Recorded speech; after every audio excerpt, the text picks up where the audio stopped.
work on Android. The Android development. It seems that the best way to do it is to just use the UV property of the mesh to pass that magnitude into it. So let's go ahead and do that. So mesh.uv equals stars dot select new star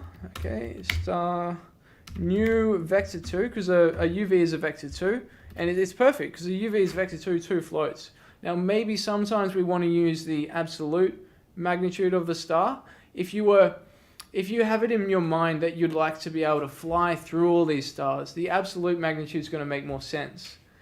If, however, you'd like to have a more realistic look from Earth of how the constellations look and the sizes of the stars from Earth, then the apparent magnitude will make more sense. So let's go ahead and pass in the stars' apparent magnitude, or apparent magnitude, and the stars' absolute magnitude into our mesh. So what we're essentially doing is we're saying okay, Unity, once you've created that mesh, when you're passing that information to the shader, I want you to give the shader this magnitude data as the UV. So we're not using the UVs as you traditionally would for positions on a triangle. Okay. Yep. So that's kind of looking okay. It's a little bit difficult to read. I'll just do this like that. All right. So once we have that done, we're going to have a look at our shader.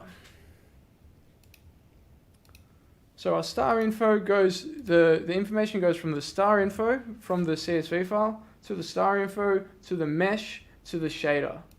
And in our star shader,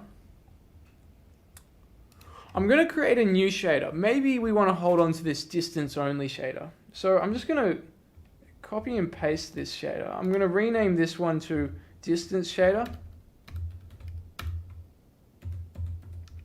Distance shader. I'm just going to make sure that it appears in the menu as a distance shader. Star chart distance shader. All right, and now the other shader I'll call a magnitude shader. Magnitude shader.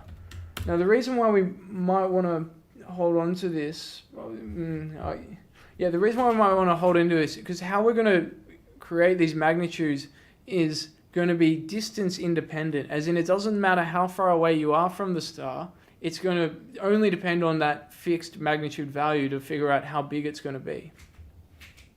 Okay, magnitude star. All right. So the first step that we're going to do is we're going to say I don't care how far away the star is. I want you to render every star at the same width.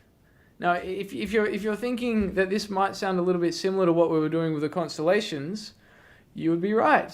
And this is where the utility class is going to come in handy, because we already have this function get screen scale. From a position in space, I want it to be the same, one that's really far away to one that's really close. I want them to be drawn at the same width relative to the camera. Okay, so how we're going to do this is in our world to clip billboard. This world to clip billboard takes in a scale, and what we're going to do is we're going to calculate that scale. Okay, so we'll say float scale is equal to _ radius multiplied